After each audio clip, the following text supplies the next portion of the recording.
The book, The Faith of the Faithless, is about faith. More than that, it's about love, which is something new in my work and newer than I'd like to imagine in my life. And the faith of the faithless is an openness to love, as giving what one does not have and receiving that over which one has no power.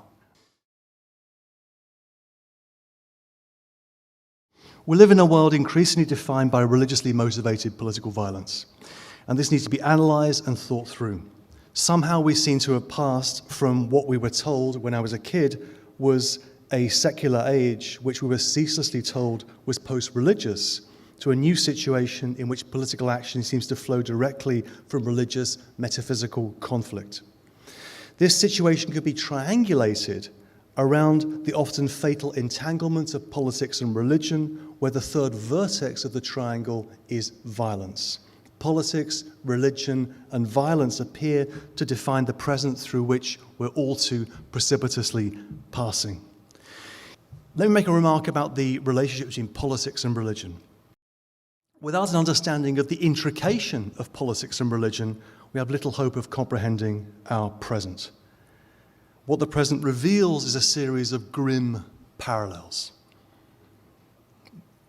1. Islamism, jihadism, in its diverse forms, where political action is entirely legitimated in religious terms, where Osama bin Laden justified al-Qaeda in terms of an opposition to the Zionist crusaders and vindicated his own position in terms of a logic of martyrdom. 2. Military neoliberalism, where the theology of the free market is combined with a providential understanding of freedom, democracy, and human rights, and employs asymmetrical, excessive military power to prosecute a war on terror that's justified in terms of a clash of civilizations, where civilization is an implicitly imperialist concept. 3. Zionism, in which the state of Israel is based on an identity of politics and religion, and where any critique of the political regime can therefore be condemned as an anti-Semitic religious slur. 4. Social democratic conservatism, where countries like the Netherlands, Denmark, France, Switzerland, and even dear old Finland, and all across Europe, purportedly defend their traditions of tolerance, integration, and the benefits of the welfare state in a thinly disguised racism against alleged immigrants who are often second and third generation nationals and who are coded as Islamic and accused of not being willing to integrate into mainstream society. And the list could be continued. More broadly, the history of modern political forms for me is not centered on the transition from the religious to the secular, a transition that would allegedly parallel that from the pre-modern to the modern.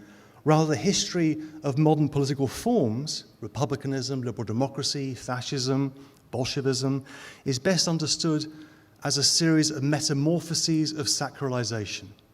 Metamorphoses of sacralization. Modern politics takes place within an economy of the sacral, a violent economy. In particular, the passage or ambivalence of the passage between the transcendent and the immanent, where God the King becomes God the people.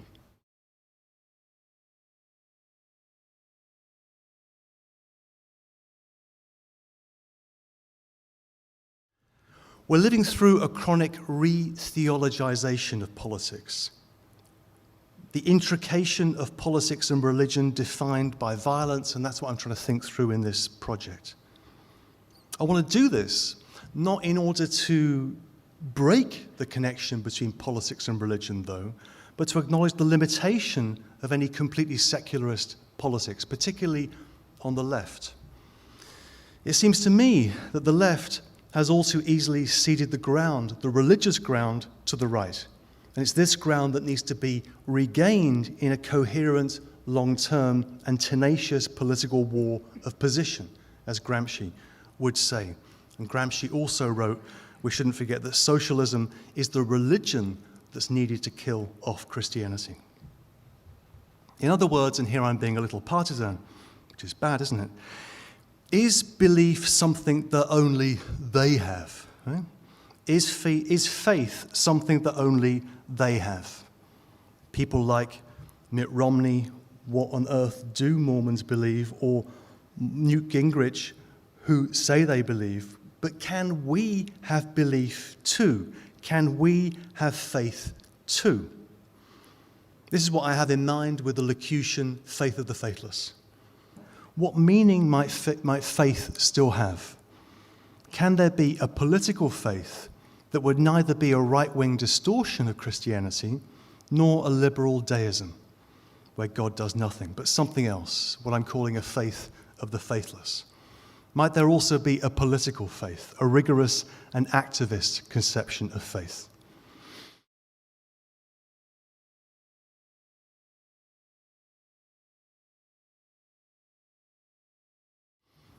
The book begins and ends with two parables. The first parable has Oscar Wilde as its hero.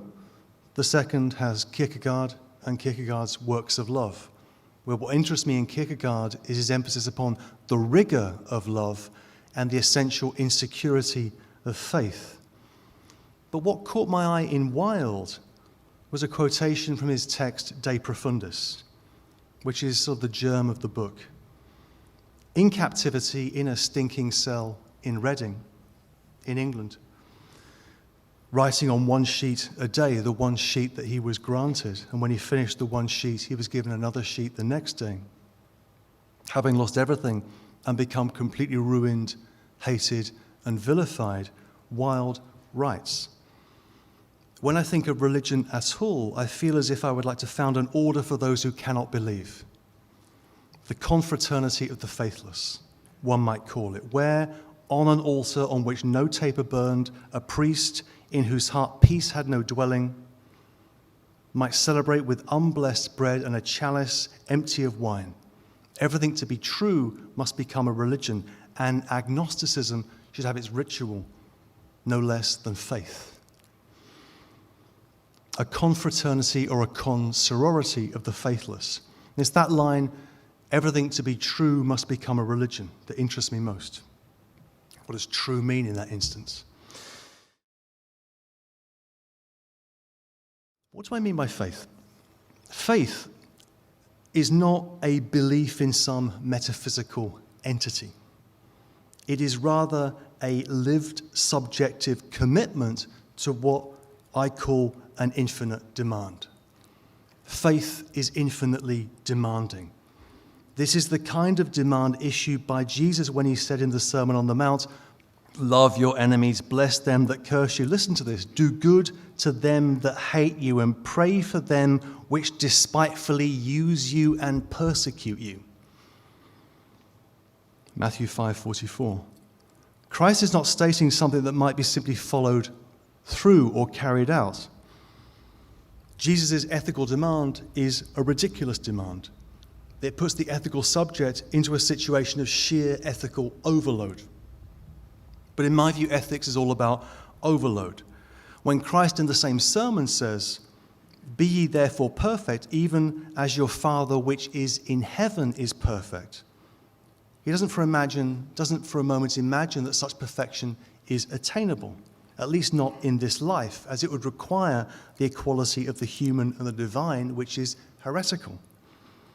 What such a demand does is to expose our imperfection and failure, and we wrestle with the force of the demand and the facts of the situation. The force of the demand and the facts of the situation. Was it God, Jesus Messiah, who made this demand, or just some troublesome rabbi in occupied Palestine? We don't know, and furthermore, it doesn't matter. The ethical demand is not dependent upon divine command. It's the demand that matters, the infinite demand and the way it structures subjectivity. The way it structures what I see as the powerless power of being human that we call conscience. And at the center of this book is an analysis of conscience. I could say a lot more about that. But faith is an enactment in relationship to a calling, and what calls is beyond our power and institutes a performative powerlessness in the self. So for me, faith is not exhausted by belief in a deity. It's a declarative act, an enactment of the self in relationship to a calling.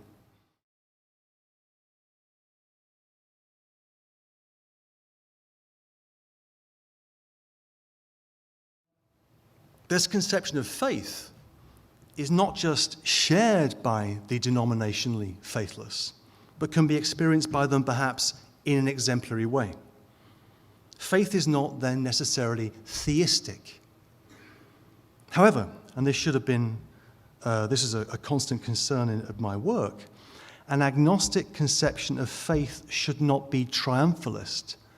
I have little sympathy with the arrogant and very English, very Oxonian evangelical atheism of Richard Dawkins or Christopher Hitchens, fused into one mythical being recently by Terry Eagleton called Ditchkins, that sees God and religion as some sort of historical error that has happily been corrected and refuted by scientific progress.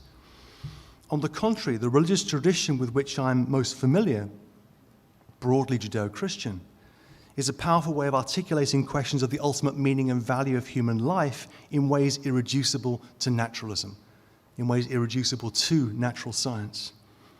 Thinkers whose company I have long valued, like Paul, Augustine, and Pascal, raise exactly the right questions, even though I cannot always accept their answers.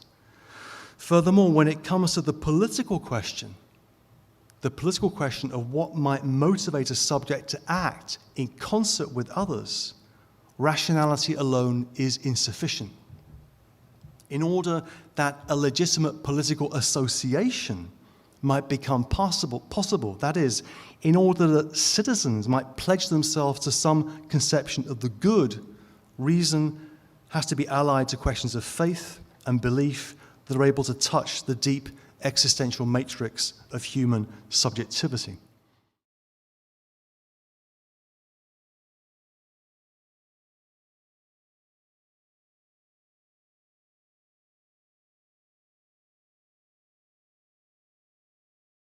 So in short, neither traditional theism for me nor evangelical atheism will suffice. It's not so much a question as it was for a great thinker who was executed at the end of the Second World War, Dietrich Bonhoeffer, of speaking of God without religion. It's rather a question of how we speak of religion as a force that combined human beings together in association without God. Here, religion is linked to religare, as that which binds fast in association. So religion for me is linked to the idea of that which binds fast in association. It's a question of opposing or contrasting an activist and practical sense of religion to that dreadful spreading virus that's called spirituality. Right? Here I've been arguing for an opposition almost between a discourse of religion and a discourse of spirituality. For me, the being of politics is association. It's that which binds fast, religare. Politics is association without representation, not a contract, not a parliament, not a congress, not normal governmental politics, but the act of association. What Marx called in capital one, an association of free human beings.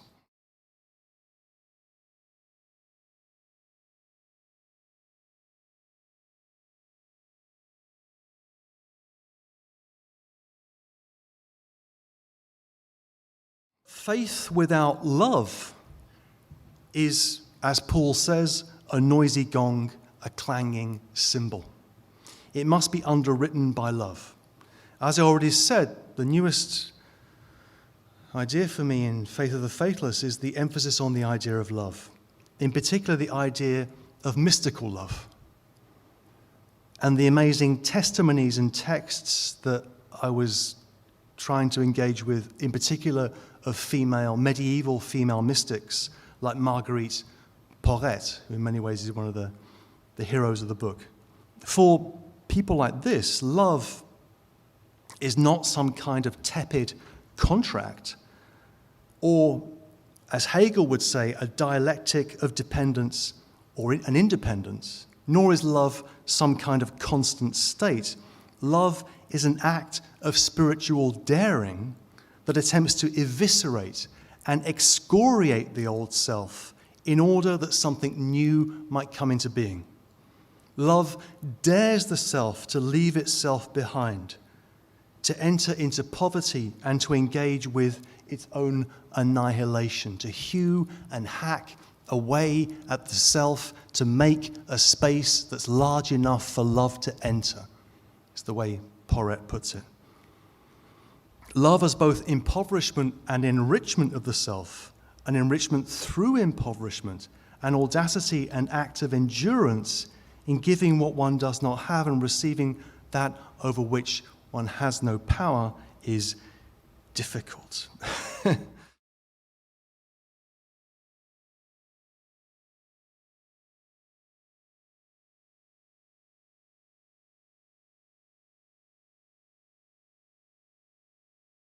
The question motivating much of my previous work can be very simply stated: how to live? How to live, right? The response to that question immediately turns on the question of the relationship to mortality.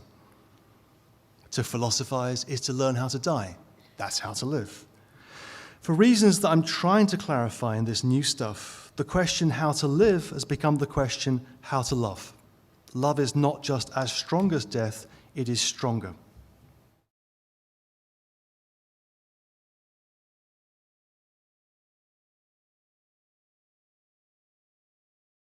I try and argue in this book for what I call in the last chapter a non-violent violence, which sounds like having your cake and eating it, and it probably is. But the question that I'm trying to deal with is a very simple question, a very difficult question to answer, though. Violence is not one thing, right? Violence cannot be reduced to one act.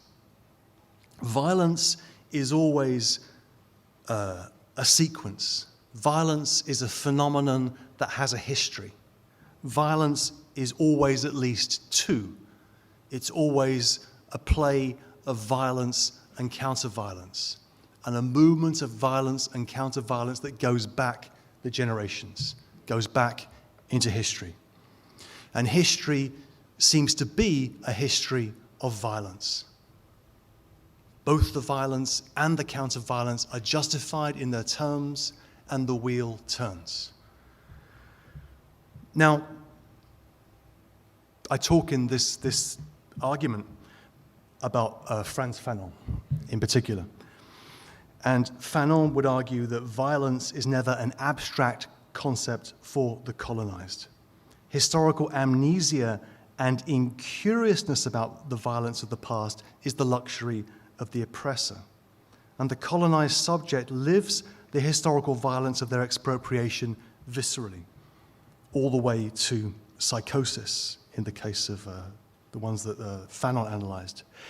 So the question that I'm trying to deal with here is, if history is this seemingly unending cycle of violence and counter-violence, the same old stuff moving around, how does one arrest that cycle? And what plausibility might an ethics and politics of non-violence have in the face of the history of violence that we come from? And I don't have an answer to that question that would convince everybody in the room, but I try and wrestle with that in the last chapter. But it means acknowledging that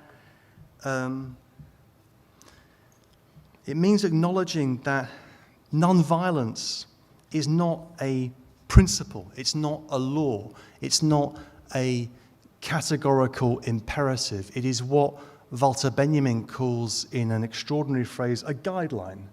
It's a guideline for action, and a guideline for action in a situation of violence, in a situation where that guideline of non-violence is going to be possibly broken.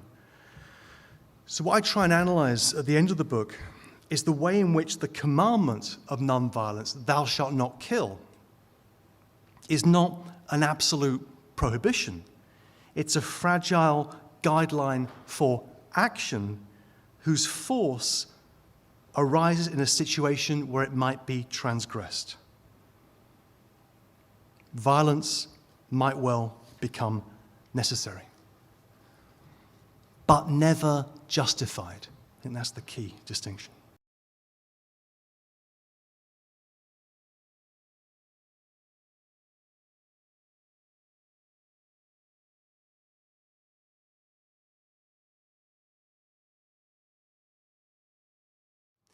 So to finish,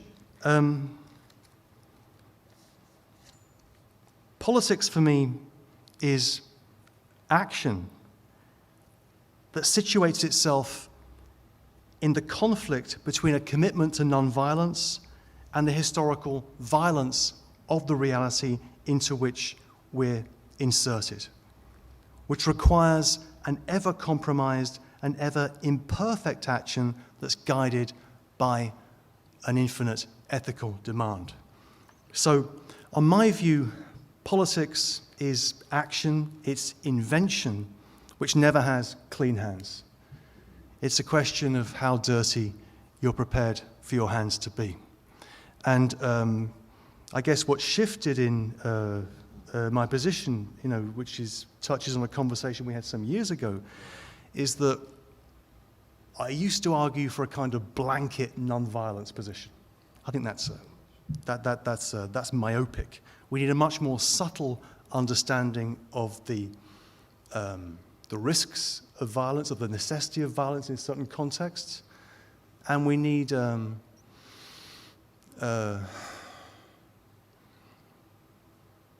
problem with the principled idea of non-violence is that it ends up putting one on the side of the oppressor, right? Because the argument will always be, once you adopt a principle of non-violence and you become violent, you betrayed yourself, right? And the situation is just much more complicated than that. And maybe that's something we can think about, but I'd like to hand over to Cornel West.